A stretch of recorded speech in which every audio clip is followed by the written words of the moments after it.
Agnes Corral has exactly one rule she has kept faithfully her entire life, and that rule is this: don't be noticed. She cleans. She folds. She carries trays and empties basins and presses herself flat against walls when important people pass. She has perfected the art of being the kind of a person a room forgets. It is, she has always thought, a perfectly reasonable way to live, which makes it genuinely difficult to explain why she is currently sitting in the Alpha King's private bath. She hadn't planned this. She'd planned to deliver the refreshment tray, find the right door, knock twice, leave the tray, go back downstairs and go to sleep. She had not planned the wine. She had not planned Delia handing her a second cup and saying, "Come on, Agnes. When's the last time you did anything interesting?"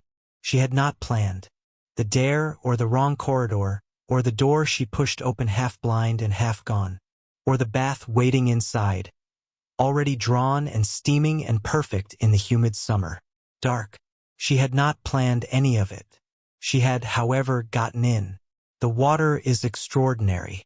The palace has been an oven for 3 days, and Agnes sinks down to her shoulders and makes a sound she will later be embarrassed about. She closes her eyes. She doesn't think about the tray, still balanced on the entry table. She doesn't think about Miss Callow's voice or the errand or the wrong door. She doesn't think at all. When she opens her eyes, a man is standing in the doorway. Well, not standing exactly.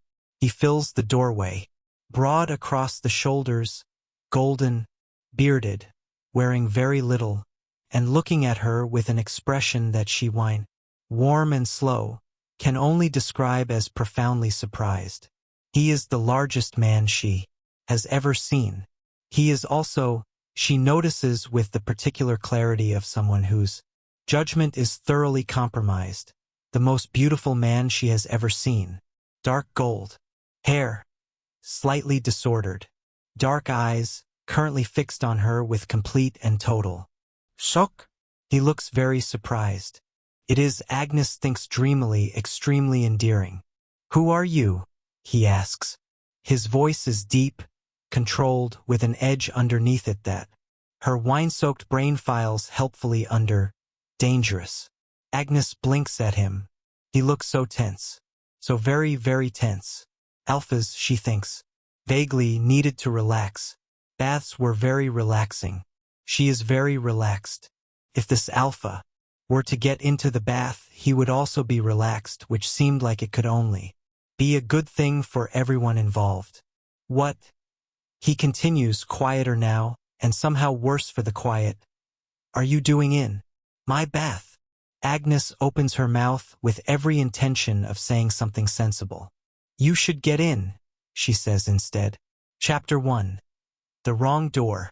The kind of perfect clarity that arrives only after it is completely useless, that none of this would have happened if she had simply kept her head down. Keeping her head down was, in fact, her one reliable skill. She had been doing it for 4 years in this palace, cleaning grates, folding linens, carrying trays, pressing herself flat against walls when important people passed. She had never once caused trouble. She had never once been noticed. She had certainly never, in 4 years of quiet and careful service, ended an evening in a lord's bathing chamber. But here was the problem with being invisible. People stopped seeing you at all. And people who didn't see you tended to hand you wine. Agnes. Delia appeared at her elbow with a cup that was already full. "Drink this." "I shouldn't," Agnes said. "It's a celebration," Delia said, the way someone says a thing that ends an argument. "The engagement banquet is tonight. They're not going to miss one bottle." Agnes looked at the cup. The wine was a deep amber, the kind that came from the upper cellars, the kind that got brought out for foreign kings and political alliances and visiting nobility whose names Agnes had heard whispered in corridors all week. She had never tasted wine like this in her life. "Just one," she said. Around her, The kitchens had given themselves entirely over to the evening. The cooks had gone upstairs.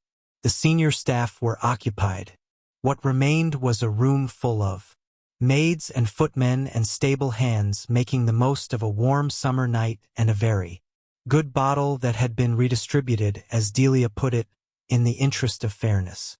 To Lady Seraphine, someone called out, raising their cup. Poor girl, marrying that man. What man?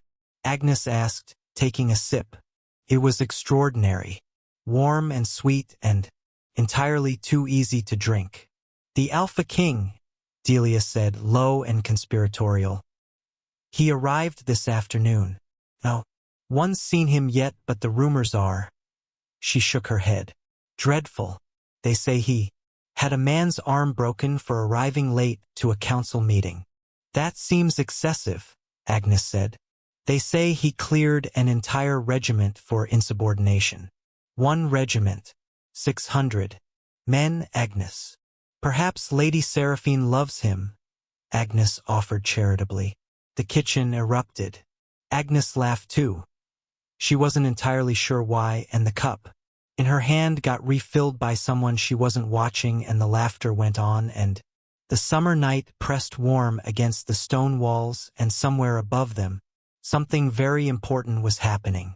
Agnes was on her 3rd cup when Miss Callow appeared. She came through the kitchen door like weather, face set in the particular expression of a woman who had been managing her fury carefully for several hours and had arrived at the end of her capacity. The room went quiet in the way rooms go quiet when the person standing in the doorway controls whether you still have employment. One of the upper guest chambers, Miss Callow said, in a voice stripped of everything except the bare minimum required to convey information, requested refreshments an hour ago. The tray is still sitting in this kitchen. Silence. Someone, Miss Callow continued, will bring that tray upstairs in the next 2 minutes, or there will be consequences that I am entirely prepared to enumerate. Every head in the kitchen turned. They turned, Agnes noticed, toward her. Because she was dependable, because she was invisible, because she was the kind of person a room full of people looked at when something needed doing and nobody wanted to do it. Agnes set down her cup and stood up. Which room? She asked. West corridor, Miss Callow said. 3rd door on the right. Do not make this worse than it already is. I won't, Agnes said. She meant it very sincerely. Agnes, Delia called after her, already laughing again. If the Lord's in a terrible mood, just smile at him. You've got a lovely smile. Tell him you love him, someone else suggested, and the kitchen dissolved. Agnes stood in the doorway with the tray balanced in both hands and looked back at them. She had never, she thought, done anything that could be described as daring. She had never done anything unexpected. She was the person everyone forgot was in the room, the person who always volunteered, the person who kept her head down and caused no trouble and disappeared into the walls. When had she last done something that surprised anyone, including herself? The laughter faded as she moved through the corridors. West wing, 3rd door on the right. She could do this. She lifted her chin slightly, being dependable, which was not the same as being invisible. Dependable was a choice. Dependable meant something. The palace above the kitchens was silent and enormous. She passed 2 footmen who didn't look at her. She passed a row of portraits of men with severe expressions. She took the west corridor turn and counted the doors. 1, 2, 3. She knocked. No answer. She knocked again. Still nothing. Agnes pressed her ear briefly to the wood, no sound. She tried the handle. Turned. She pushed the door open just enough to see inside and froze. The room was not a guest chamber. It was the largest private room she had ever seen. Stone floors with rugs, a fireplace, tall enough to stand in, furniture that cost more than her entire lifetime of wages. Candelabras burning low. And there, through an open archway to the left, a bathing chamber, and in it, a bath already drawn, steam still rising, the water a pale bronze. In the candlelight, Agnes stood in the doorway with the tray. The room was empty. She could set the tray down and leave. That was the sensible thing.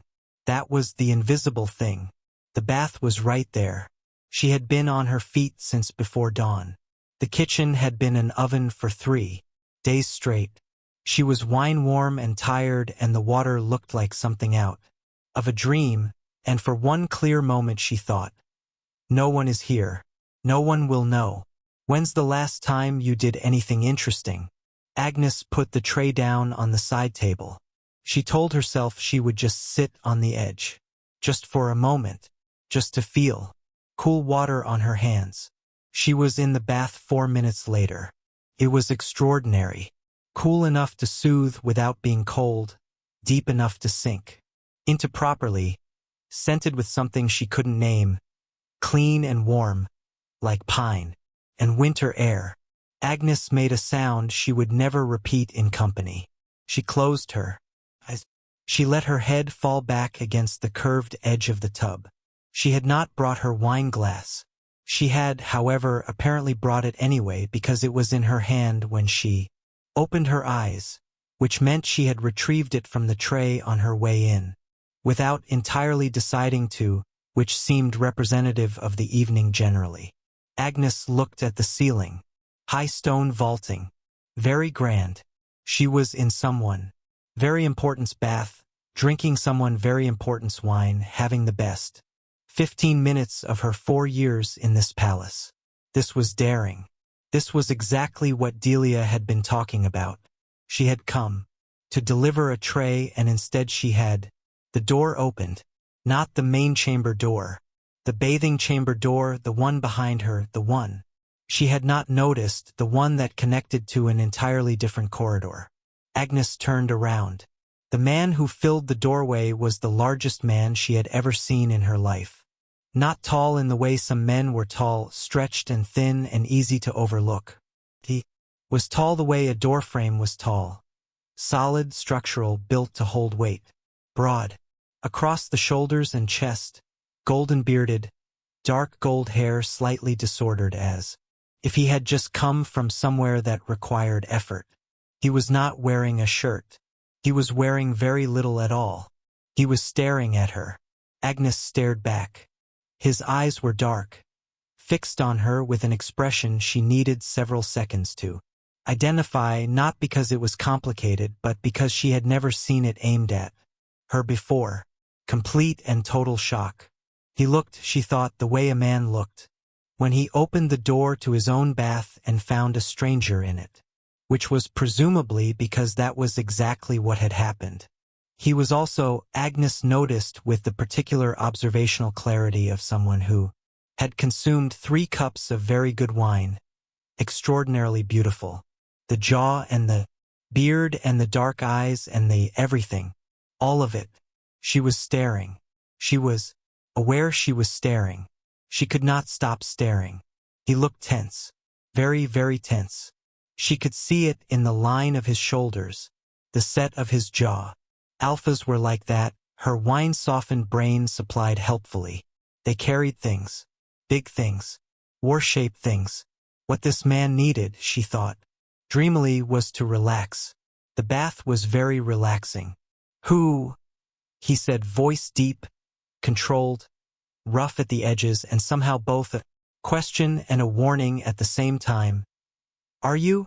Agnes opened her mouth. She had meant to say, "I'm so sorry. I have the wrong room. I will leave immediately." She had meant to say, "I'm the maid. I brought the refreshment tray. I don't know what I was thinking." She had meant to say approximately 17 things, all of which were sensible and correct and would have ended this situation. Instead, she heard herself say, "You should get in." A silence. The man, the Alpha King, some distant part of her brain supplied very quietly and very late, stared at her. Agnes smiled. She patted the water beside her. She held his gaze with the steady confidence of someone who had absolutely nothing left to lose. He did not get in. He did not, however, look away. Chapter 2. Calvin had spent 17 years learning to feel nothing in public, and he was very good at it. He was good at the stillness, the particular quality of silence that made men on the other side of a negotiating table shift in their seats and reconsider their positions. He was good at the patience required to sit through 4 hours of diplomatic ceremony and emerge looking no different than when he had walked in. He was good at the controlled, measured performance of a king who had everything exactly as he intended and wanted for nothing. He was considerably less good at being stood up. Lady Seraphine had not appeared for dinner. He had waited in the east dining room for 53 minutes, which he knew precisely because he had watched the candles burn. He had watched the food cool. He had watched Louis's expression move carefully through several shades of concern before settling on the particular blankness of a man who had decided not to comment. "She sends her apologies," Louis had said finally. "She is unwell." Calvin had looked at his reflection in the darkened window glass on his way out. He looked like a man who had won 3 wars and cleared his schedule for a woman who hadn't bothered to come. He knew what he looked like. He knew what everyone thought of him.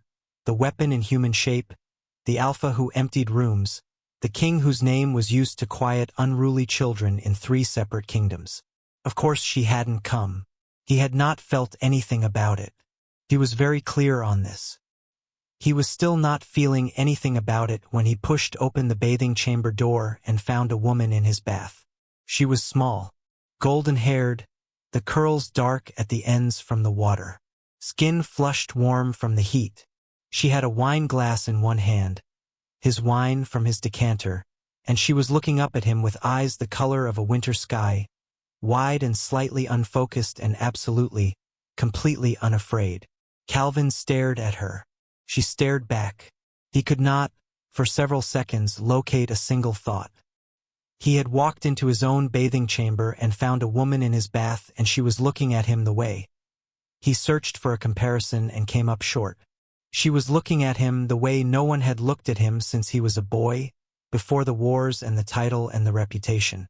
Like he was simply a man in a doorway. Slightly surprising. Nothing to be afraid of. He asked who she was. He asked what she was doing. The words came out controlled and flat, the voice he used for interrogations, and the effect was immediate. Just not the effect he had expected. Her breath caught. Her pupils widened. A flush spread across her cheeks that had nothing to do with the steam, and her scent shifted into something warm and interested, and she told him, in a voice gone entirely breathless, that he should get in. Calvin's mind stopped. Then she hiccuped, and he caught it. Underneath the wine and the heat and that bewildering warmth, the full weight of her. She was thoroughly, comprehensively drunk. He looked at her. He looked at the wine glass. He looked at the way she was listing very slightly to one side with the cheerful unconcern of someone whose body had made several decisions without consulting her. She had to be Seraphine. The thought arrived with sudden, complete certainty. Who else would come to his chambers uninvited? Who else would dare this? She had been nervous about the dinner, understandably, and she had drunk too much and arrived here anyway because they were engaged, because she was trying, because whatever had kept her from the dining room had also sent her here to him by some other path. He told her so. Said it carefully. The word princess a question. She looked enormously pleased. Absolutely, she told him, with the wobbling dignity of someone who had committed fully to a position and would not be moved from it. Your princess. She tried to stand. She began tilting immediately, and he moved without deciding to, crossed the room, caught her arm before she could crack her head on the stone edge of the tub, and reached for his cloak. He wrapped it around her shoulders. She pressed her face into the fabric and said, very quietly, that it smelled like him. Something shifted in his chest, old and animal and entirely outside his control. He carried her to the bed. She wrapped her arms around his neck with the absolute, unthinking trust of someone who had already decided he was safe, and Calvin stood there for a moment with a sleeping woman against his chest and his wolf very, very still, the way it only went when something important was happening. He sat down carefully. He did not put her down. He did not, for a long time, move at all. Chapter 3. The morning after. Agnes surfaced from sleep the way you do after the best rest of your life. Slowly, warmly, with the dim and pleasant sense that everything was exactly right. Then she opened her eyes. The ceiling was wrong. Too high, too grand. Carved stone instead of the low plaster of the servants' quarters. The bed beneath her was wrong. Deep and warm and smelling of pine and winter air and something else. Something that made her want to press her face into the pillow and stay there forever. The cloak wrapped around her shoulders was wrong. The man asleep approximately 8 inches away was extremely wrong. Agnes stopped breathing. He was on top of the covers, still dressed, one arm behind his head. Asleep, he looked. She would not think about how he looked asleep. She was already in enough trouble without cataloging the particular quality of Calvin Stein's jaw in morning light. Calvin Stein. The name arrived like cold water dropped from a great height. She had heard it a dozen times in the past week. Whispered in corridors, spoken carefully, accompanied by the kind of silence that follows the name of something genuinely dangerous. The Alpha King of the Northern Territories. 3 wars. A siege that lasted 40 days. A reputation that preceded him into rooms by several minutes. The man in whose bath she had spent last night asking him to get in. Agnes moved with the precision of someone defusing something. Inch by inch she sat up. The cloak slid from her shoulders. She caught it before it could hit the floor and folded it. Quietly, carefully, with hands that were absolutely not shaking. Because it was his and she had already taken quite enough of his things without permission. She set it on the bed. She found her dress where she'd dropped it the night before. She pulled it on with fingers that fumbled badly on the laces and eventually gave up halfway. Half-laced was fine. Half-laced was better than the alternative, which was still being here when he woke up. She did not let herself look at him again on her way to the door. She looked at him once on her way to the door. He was still asleep. Something about the stillness of him, the way the ferocity had gone out of his face, leaving something quieter underneath, made her chest do something she refused to examine. She turned around and walked very quickly out of the room. The servants' corridors were mercifully empty. Agnes made it back to the kitchens before the morning shift had properly started. Slipping in through the side entrance with her dress still half unlaced and her hair still half undone, and stood at the prep table and tried to remember how to look like a person who had done nothing unusual. Agnes. Delia appeared from behind the flour sacks with her eyes very wide. Where have you been? Did you deliver the tray? What happened to your dress? I got lost, Agnes said. Wrong corridor. You were gone all night. Very wrong corridor, Agnes said. Delia opened her mouth.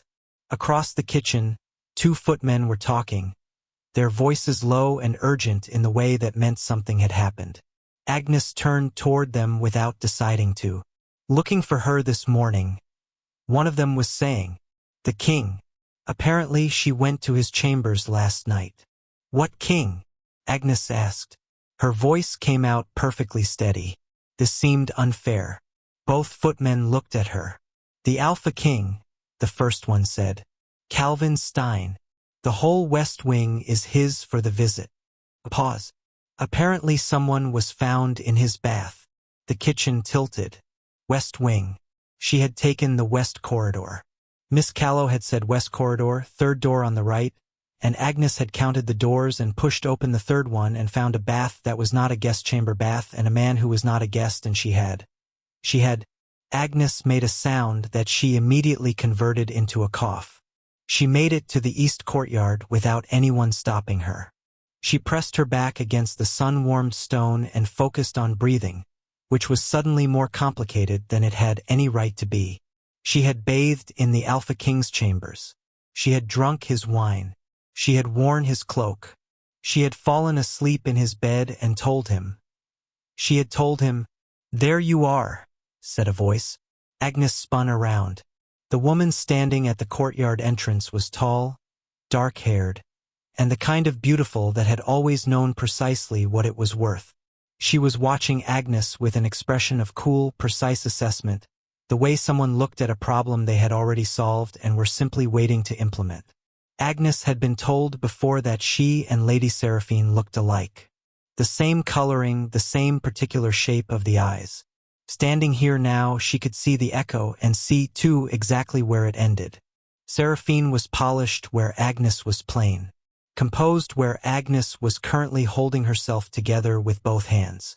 "I know what you did," Seraphine said. Agnes's mouth went dry. Seraphine moved into the courtyard at a measured pace, as if she had all the time in the world and found it faintly amusing. She listed the charges the way someone recites figures from a ledger: trespassing, theft of royal property, impersonation of a noble personage. Each one landed with the flat precision of something that had already been decided.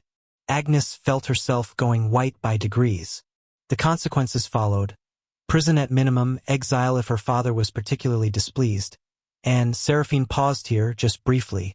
There were, of course, interpretations of impersonation that carried rather more serious implications than exile. Agnes had heard the word that followed those implications before. She understood it perfectly. "Please," she heard herself say. "I didn't know. I would never have." "I believe you," Seraphine said. She said it kindly, which was worse. "Unfortunately, what you intended is largely beside the point." She looked at Agnes for a long moment, then tilted her head very slightly. "There is, however, one other option."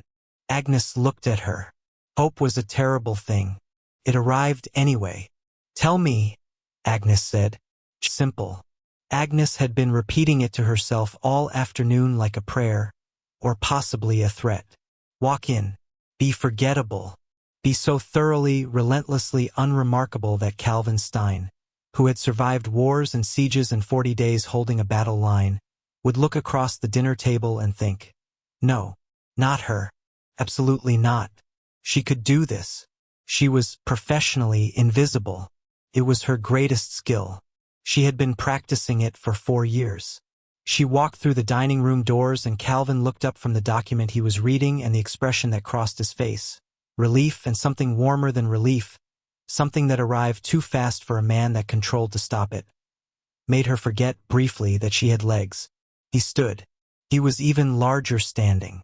Agnes had hoped, somehow, that she had misremembered this. "My lady," he said. His voice was careful, quiet, the deliberate softness of a man who knew what he sounded like and was making adjustments. "I'm glad you came." Agnes curtsied. She had practiced the curtsy. She had practiced it 6 times in Seraphine's chambers under the supervision of a maid who had given up on her by the 4th attempt and begun simply sighing. The curtsy she produced now bore only a passing resemblance to the ones she had practiced. It listed, recovered, overcorrected, and arrived somewhere in the general vicinity of respectful. Several attendants inhaled. "Your," Agnes straightened, "the correct form of address." She had memorized it. She had absolutely memorized it. "Your Highness. Your Majesty. I'm so sorry. Your Majesty. I knew that." She stopped. "I'm sorry for saying I'm sorry. That also wasn't necessary." Calvin looked at her. Something moved through his expression. She could not read it fast enough to identify it before it was gone. "Sit," he said gently. "Please." She sat. The silverware was arranged in a formation she did not fully understand. There were 4 forks. Agnes looked at the 4 forks the way she looked at things she had decided not to think about directly, and picked up the outermost one on the principle that it was the most accessible. Calvin reached for the wine and Agnes said, "No, thank you," so quickly that his hand paused midair. "No?" he asked.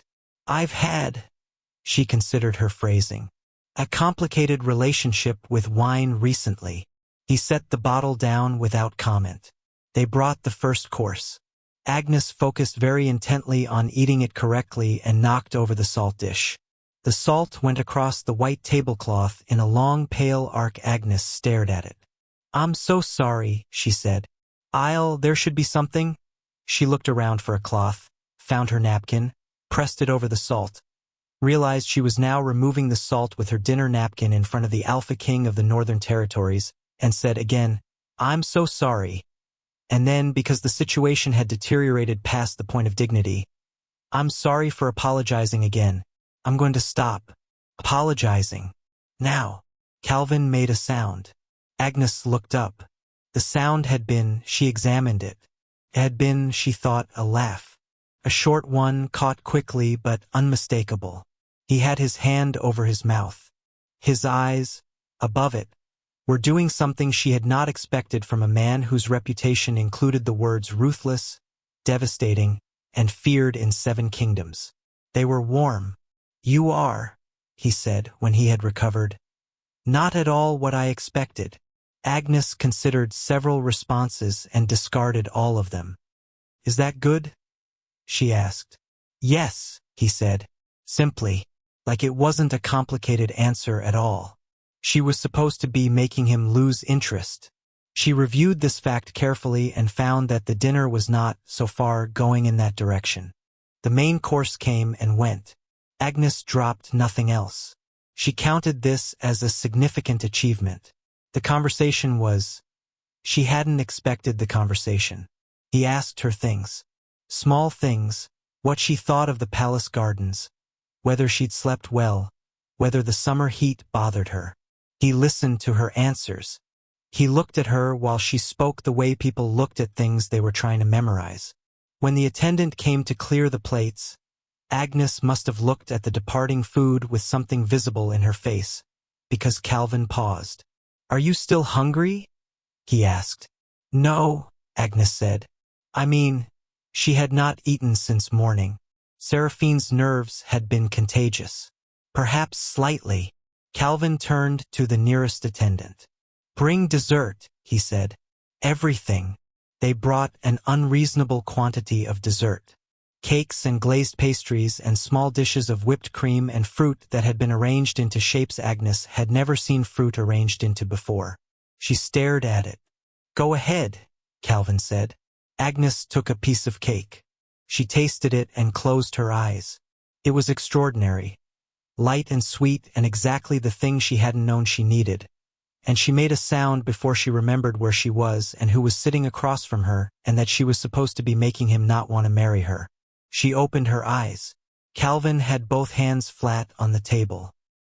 He was looking at her with an expression she recognized, distantly and with considerable alarm, as a man who had made a decision. "You are," he said, "extraordinary." Agnes thought about Seraphine waiting in the candlelit room upstairs. She took another piece of cake. The engagement was, by any reasonable measure, catastrophically intact. Chapter 5. Seraphine's Orders. Seraphine was waiting when Agnes returned, seated at the small writing desk with her hands folded and her expression the precise temperature of someone who had been patient for exactly as long as patience served a purpose and was now done. Agnes shut the door behind her. She was still warm from the dinner, still carrying something she refused to name in her chest, and the moment she saw Seraphine's face, she felt all of it begin to cool. "Well," Seraphine said. Agnes opened her mouth. "It went." "He sent dessert," Seraphine said. 3 footmen, carrying enough cake to feed the lower kitchens for a week. I could hear them in the corridor. A pause. "That is not a man who is losing interest." Agnes considered her options and said nothing.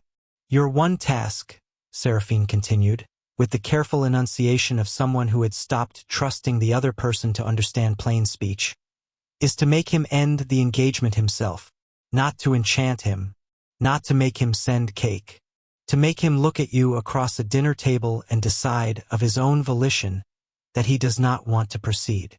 She set down her pen. "My father will not accept a refusal from me. He will hear it as disobedience. Defiance of an alliance he has spent 8 months constructing. The only outcome that works, the only one, is Calvin ending it." "I did knock over the salt," Agnes offered. Seraphine looked at her. "He laughed," Agnes added, which she recognized immediately was the wrong thing to say. The silence that followed was the kind that had weight. Let me be very clear about what you are, Seraphine said, and her voice had gone quieter, which was worse than when it was sharp. You are a maid. You clean floors and carry trays and press yourself against walls when people like me walk past. Calvin is entertaining you because he believes you are a woman of rank and education. Someone prepared, from birth, to stand at a king's side. She looked at Agnes steadily. He does not know you exist. The real you. The moment the illusion breaks, you are nothing again. Exactly as you were. A pause. Do you understand what I'm saying? Agnes understood perfectly.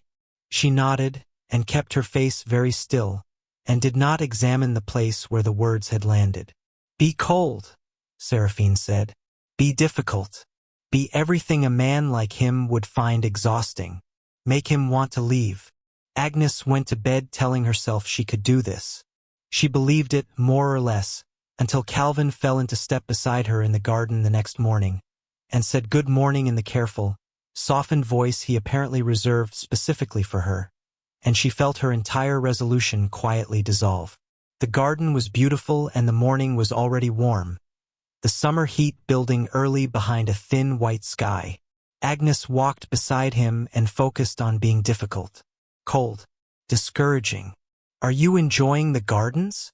Calvin asked. Yes, Agnes said. Then, remembering herself, they're adequate. He glanced at her, something flickering at the corner of his mouth, and she had the terrible suspicion that adequate had not landed the way she intended. The servants fell back as they turned down a narrower path between the hedgerows, dropping out of earshot with the trained discretion of people who understood when they were not wanted. Agnes noted this with alarm. Being alone with Calvin was not part of being cold and difficult. Being alone with Calvin was a significant operational hazard. The heat was not helping. It pressed down through the white sky, thick and close, and Agnes's corset, Seraphine's corset, fitted for a woman with considerably less of Agnes's particular architecture, had been a poor decision from the beginning. She had known this at breakfast. She knew it more acutely now. Are you all right? Calvin asked. Perfectly, Agnes said. Her vision was going slightly soft at the edges. The path tilted. She didn't fall. Calvin's arm came around her waist before she got close to falling, quick and certain, pulling her upright against his side with a steadiness that suggested he had done this before, that catching things before they broke was simply something his body knew how to do. The corset, he said. Not a question. It's fine, Agnes said, from somewhere near his shoulder. He called toward the servants. They were too far back. He looked down at her, then said quietly, carefully, May I? Agnes, whose higher reasoning had temporarily relocated due to lack of oxygen and an excess of Calvin, said, Yes. He unlaced the corset with efficient, impersonal hands. Just enough, 3 loops, no more, and Agnes took a breath so deep it made her dizzy all over again for entirely different reasons. His hands were warm through the fabric. He smelled like pine and winter air. He was being so careful, so relentlessly, devastatingly careful with her. She was supposed to be making him not want her. She kissed him. It happened the way things happened with Agnes, without a plan, without a decision, as the simple and inevitable conclusion of too much proximity and 6 days of trying very hard to feel nothing. She turned her face up and kissed him, and for one perfect, ruinous second he kissed her back, warm and certain, his hands coming up to hold her face like she was something he was afraid of dropping. Then she remembered everything and pulled back. I should go, she said. Her voice was not steady. Calvin looked at her. His expression was something she needed to stop looking at immediately. She went. Seraphine was in the chair by the window when Agnes returned, and she did not say a single word. She looked at Agnes's face, the color in it, the careful blankness Agnes was wearing over the top of something she could not quite contain, and her expression said everything that needed saying. Agnes sat down. She looked at her hands. I know, she said quietly. I know. Chapter 6. Going into day 1 was to be demanding. Men despise feeling like a treasury with legs. This was Seraphine's assessment. delivered with the authority of someone who had spent a lifetime watching powerful men respond to powerful women. Be expensive, she said. Be entitled. Make him feel the weight of maintaining you. Agnes had practiced in front of the small mirror in the corner of the dressing room. I want things, she told her reflection. I am a woman who requires things. Her reflection had looked unconvinced. Calvin was reviewing correspondence in the courtyard when she arrived the next morning. He looked up and his face did the thing it always did. The thing she was trying very hard to stop noticing. And Agnes drew herself up and said, I want new gowns. He looked at her for a moment. How many? Agnes had not prepared for this question. Several, she said. By afternoon, 12 attendants had arrived at her rooms carrying boxes. 20 gowns and fabrics she did not have names for, embroidered at the hems. Matching slippers in 5 colors. A note in Calvin's handwriting, precise and unhurried. Wear whichever you like. Agnes sat surrounded by more clothing than she had owned in her entire life and felt, obscurely, like she had done something wrong. Did you seem demanding about it? Seraphine asked that evening. Agnes thought about it. I said several. Seraphine closed her eyes.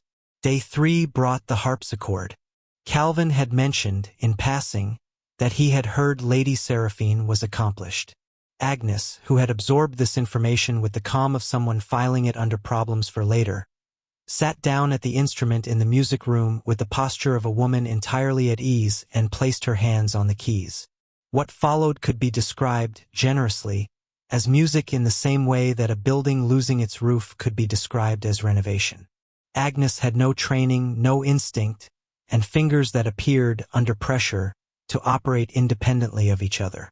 She played for 4 minutes. It was a very long 4 minutes. When she finished, Calvin applauded. Agnes turned on the bench and looked at him with profound suspicion. He was not laughing. She had become, over the past days, frustratingly good at reading him. The small tells that moved through his controlled face like weather through a clear sky, and there was no mockery in it. He crossed the room and sat beside her on the bench, close enough that she could feel the warmth of him along her arm. I've never heard anything quite like that, he said. That is certainly true, Agnes agreed. You are, he said, completely and entirely enchanting. Whatever you do. Agnes looked at the keys. She thought, oh, this is bad. She thought, I am catastrophically bad at this. She thought, his shoulder is touching mine and I should move and I am not moving. She reported back to Seraphine. Seraphine stared at the ceiling for a long time. Day 5 produced the jealousy scheme, which Seraphine had explained with the confidence of someone presenting a strategy that had worked before. Agnes arrived at the afternoon court gathering, positioned herself near the window, and watched Calvin speak to a dark-haired noblewoman across the room with careful, diplomatic attention. She had been instructed to appear wounded, possessive, unreasonably affected. She had not been instructed to actually feel it. That part happened without her permission. By the time Calvin crossed the room to her, she was not performing anything at all. She was standing very still, watching him, feeling something she had no right to feel twist quietly in her chest. What's wrong? He asked. Nothing, she said. Then, because she had never been good at nothing, I just know this won't last. That eventually you'll. She stopped. Started again. I know this isn't real. Calvin was quiet for a moment. Then he reached out and tipped her chin up with one finger, making her look at him. His eyes were very steady. You are the only one, he said. Since the night I found you, I have not looked at another woman. I could not if I tried. Agnes kissed him. She hadn't planned to. She never planned to. With him it simply happened. And his hands moved to her waist and he backed her 3 steps until she was against the pillar, solid and warm and entirely certain. And she had fistfuls of his shirt and the noblewoman across the room had entirely ceased to matter. The door opened. An attendant, eyes averted. Agnes walked back to Seraphine's chambers in a condition she could not accurately name. Seraphine was lying flat on the settee staring at the ceiling with the stillness of a woman who had made peace with something terrible. She did not look up when Agnes came in. "You are," she said to the ceiling, "the single worst saboteur in the history of this or any other kingdom." "That does seem fair," Agnes said. Seraphine sat up. Her expression had changed. Something resolved in it. A decision made in the hours Agnes had been gone. She looked at Agnes for a long moment. "There is one more option," she said. Chapter 7. And as Seraphine explained it, was straightforward. A hired lord. A receiving room. Agnes discovered in a position that left no interpretation available to a reasonable person. Calvin directed there at precisely the right moment. The engagement, faced with such unambiguous evidence, would become untenable. He would end it himself. Clean. Final. Done. Agnes listened to all of it. Then she said no. The word came out quietly, without heat, and with a steadiness that surprised her more than it appeared to surprise Seraphine. She had spent weeks being unable to locate that word. It seemed to have found her now. "Nothing would actually happen," Seraphine said. "It would be staged. Carefully timed." "I understand what it would be," Agnes said. "I won't do it." "Agnes! He doesn't deserve that." The words came from somewhere deeper than argument, deeper than strategy.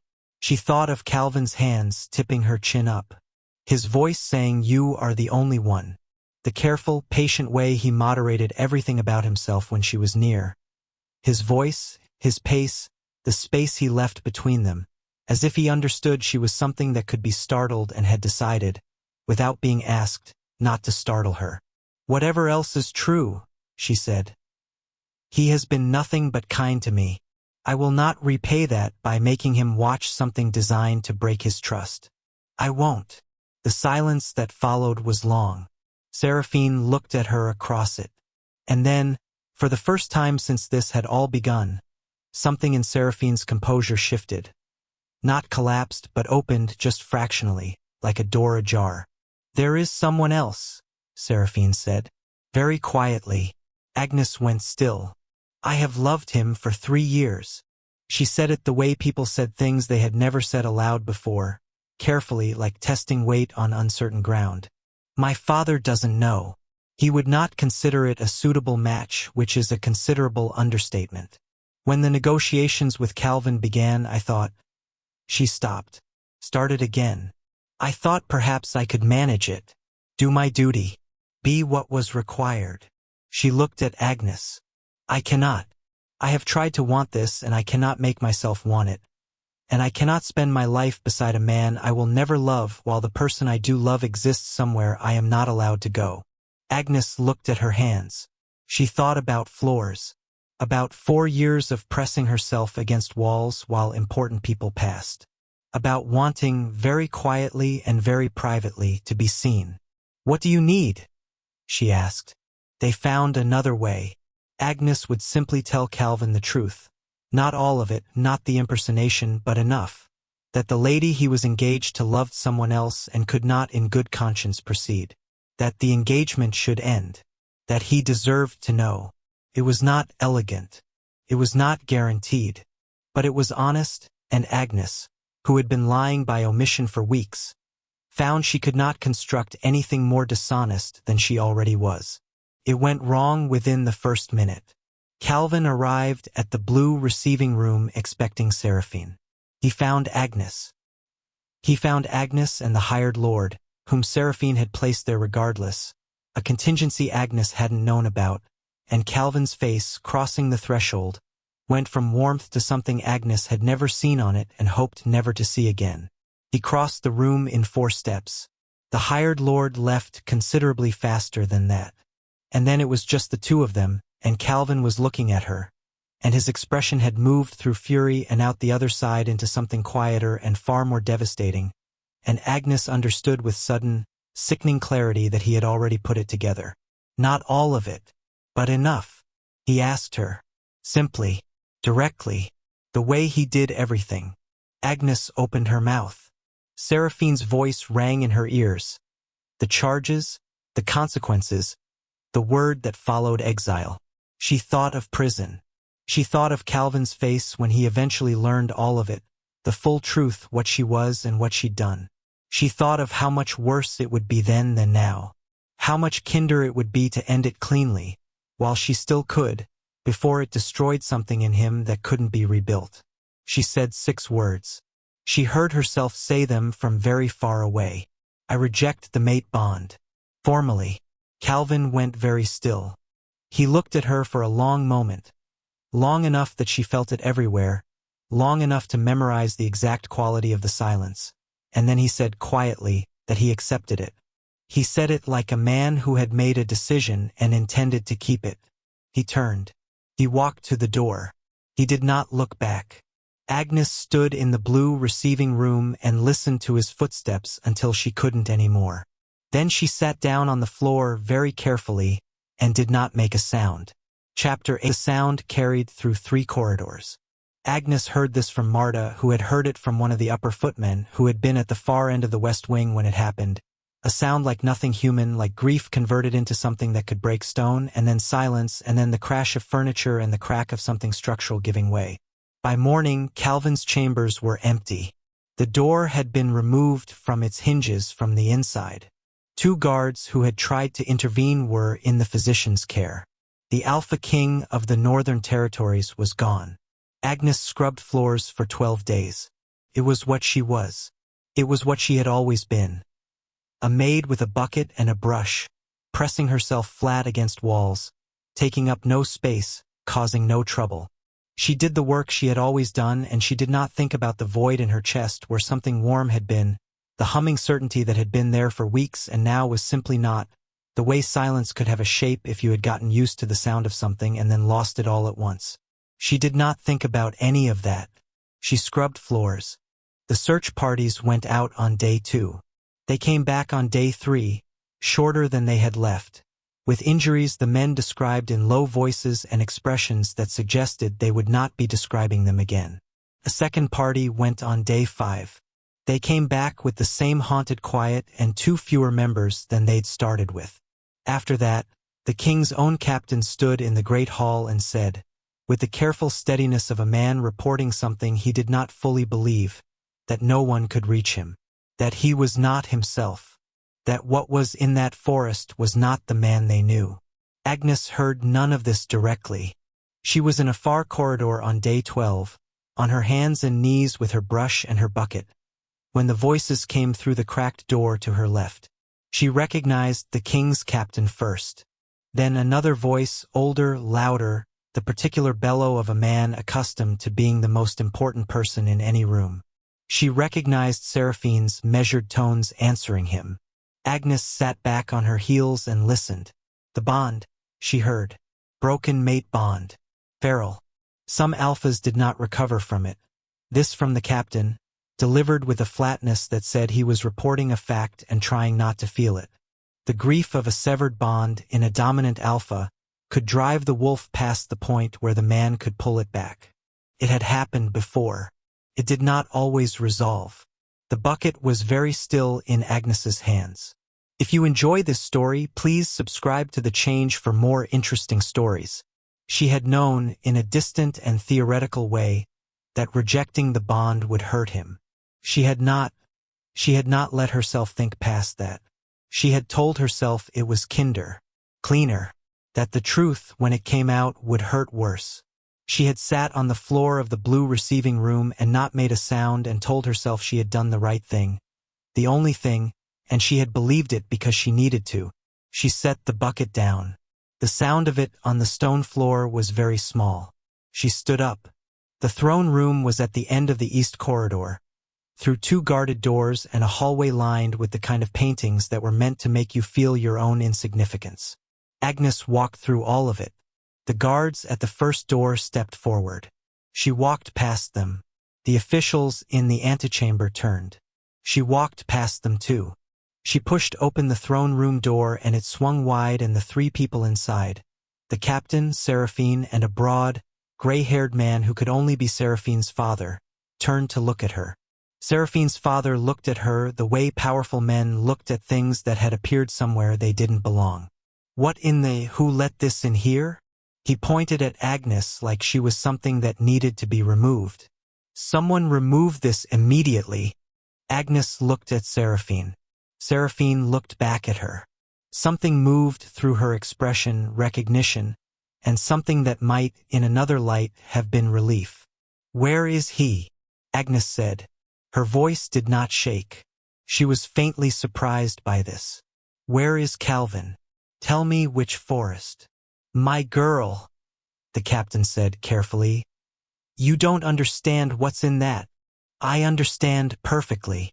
Agnes turned to look at him, and something in her face must have given him pause because he stopped. "He is my mate. I broke the bond. This is my fault, and I am going to fix it." She held his gaze until he looked away. "Tell me which forest." The room was very quiet.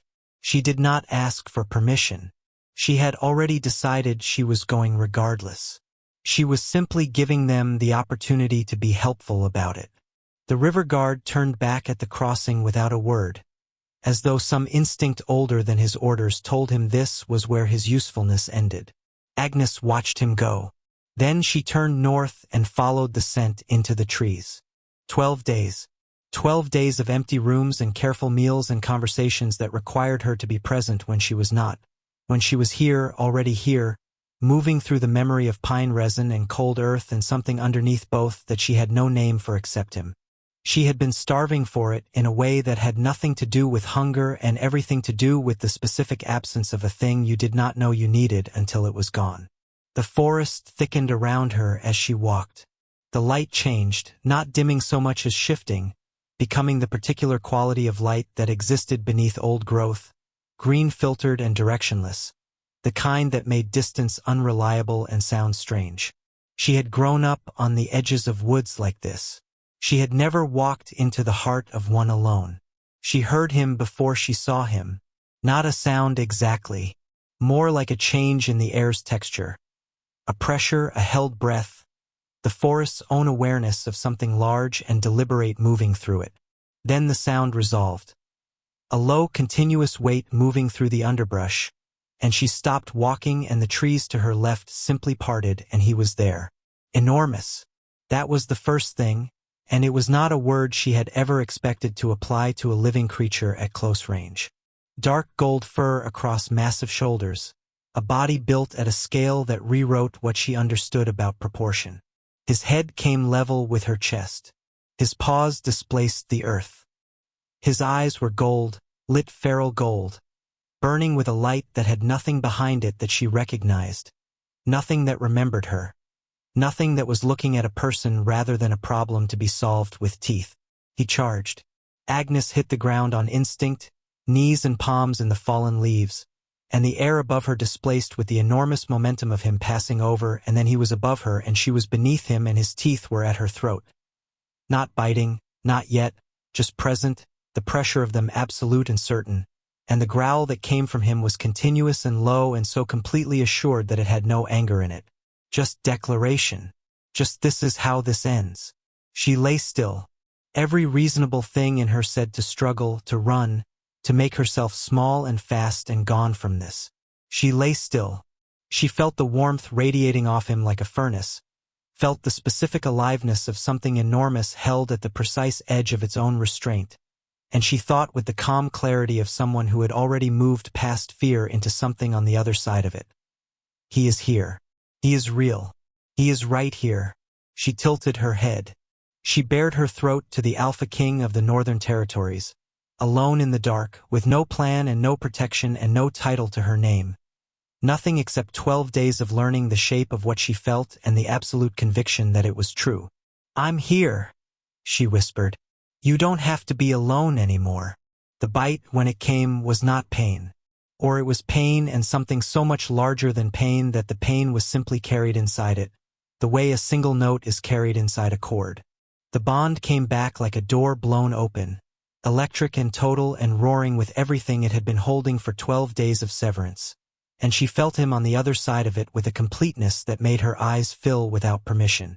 The weight above her shifted, changed. The fur receded under her hands, which she had not realized she had raised until she felt shoulders beneath them. Human shoulders, shaking, broad, real. He was on his knees above her in the fallen leaves, golden-bearded and wrecked, breathing in great unsteady pulls. His eyes clearing slowly the way deep water clears after it has been disturbed, finding her face with the incremental focus of someone returning from a very long way away. She cupped his jaw with both hands. And she told him everything. Her name, which he had only in pieces. The bucket. The floors. The 12 days of him living in her chest like a frequency she could not tune out. The whole impossible, accidental, beautiful, ridiculous truth of how she had come to be here, beneath him, in the dark, with leaves in her hair and his bite at her throat and no regret whatsoever. He stared at her for a long moment. His eyes were fully his now. Fully present, fully wrecked. "There is no one else?" he said. His voice was rough from the shift, from the days alone, from something she thought might be the particular rawness of a person hearing something they had stopped believing was possible. "Only you," she said. He lowered his forehead to hers. The weight of it was enormous and careful and exactly right. She felt his breath against her mouth, felt the bond humming between them like something that had always been structural, always been load-bearing, only now acknowledged.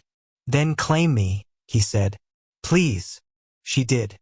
1 year later, the bath was warmer, the room was larger, and Agnes was considerably less able to lower herself into either gracefully. Calvin's hands found her before she asked. They always did now, that particular attentiveness that had taken her months to stop being startled by. The way he tracked her across rooms without appearing to, the way he was simply already there when she needed steadying. He settled into the water behind her, and she leaned back against his chest with a sound that she would have been embarrassed by in any previous life and which she now produced without apology. Because dignity was a resource she was rationing in these final weeks and baths were non-negotiable. His arms came around her. One hand spread wide and flat across the considerable swell of her belly, which their child immediately acknowledged by delivering what Agnes had come to think of as an editorial comment. A firm, purposeful elbow to the palm, as though making certain the king of the Northern Territories understood exactly who was in charge of this particular territory now. Calvin said nothing. She felt him smile against her hair. They had been quiet together long enough that she had learned to read the texture of his silences. This one was the warm, contemplative kind. The kind that preceded him saying something that mattered, and she waited for it with the patience of a woman who had learned that Calvin Stein arrived at things in his own time and that the arrival was always worth it. "I have been thinking," he murmured. "About the first night." Agnes snorted. She could not help it. "Which part? The wine? The wrong corridor? The fact that I told the most feared alpha in the Northern Territories to get into his own bath." "Approximately 30 seconds after that," he said. 30 seconds after I told you. That was when I knew." She turned to look at him, which required some negotiation with her current center of gravity. He was as devastating as he had been that first night, golden-bearded, unhurried, enormous in the way that she had long since stopped registering as intimidating and now simply registered as Calvin, as home, as the specific geography of the person she had built her life inside. He was looking at her the way he always looked at her, like she was the only solid thing in any room they shared. "You knew in 30 seconds, she said. Not a question exactly. More like a thing she was turning over to examine its edges. "I knew," he said simply. "When you were not afraid of me." Agnes held that for a moment. Outside the tall windows the northern evening was doing its slow amber collapse toward dark. The pines holding the last of the light in their upper branches the way they always did, reluctant to let it go. She thought about that night. The wrong door, the steam, his back to her, the sheer audacity of what she had said to him, which had felt in the moment less like courage and more like the particular recklessness of someone who did not yet understand the stakes. She supposed not understanding the stakes had been its own kind of gift. Seraphine's letter had arrived that morning, tucked between the trade correspondence and the border reports, written in her friend's characteristically efficient hand. "We arrive Thursday. Do not let them put us in the East Wing again. Aldrich sends his regards and I send mine, and the child had better wait for me. Her husband, the man she had chosen herself, after the arranged match had dissolved into something better than either kingdom had negotiated for, had added a postscript in handwriting that was still slightly uncertain, still the script of a man learning how to belong somewhere. Agnes had read it twice and felt the specific satisfaction of things having landed where they were supposed to. Calvin pressed a kiss to her temple, slow and deliberate, the kind that was not asking for anything except to be placed there. Their child kicked again. Firm, certain, rhythmic, the way they did in the evenings when the bath was warm and the world had gone quiet. Calvin's palm shifted, following the movement with the focused attention he brought to everything that mattered to him, which was a short and specific list, and Agnes was at the top of it and had been for a year and showed every indication of remaining there. He laughed. It was still the thing it had always been, low and genuine and slightly surprised, as though happiness continued to arrive as something he had not entirely planned for, which she thought was probably accurate and which she intended to do nothing about. She had spent months collecting that laugh like it was rare. It was less rare now. She collected it anyway. Strong, he said, feeling the kick settle under his palm. Like their mother, Agnes said, and felt him pull her closer in answer, his chin dropping to rest against her hair, his arms a closed and certain thing around her and their child and the warm water and the quiet northern evening coming down outside. The Alpha King who had emptied rooms simply by entering them, who had survived 7 wars and 1 feral month in a forest and the specific devastation of a severed bond, held his queen and his heir and said nothing else, because there was nothing left that required saying. The silence was the good kind, the kind that was full rather than empty, the kind that 2 people built together over a year of small true moments until it had enough structure to hold weight. Agnes Corral had stumbled into the wrong bath by accident. She had found the right life entirely on purpose.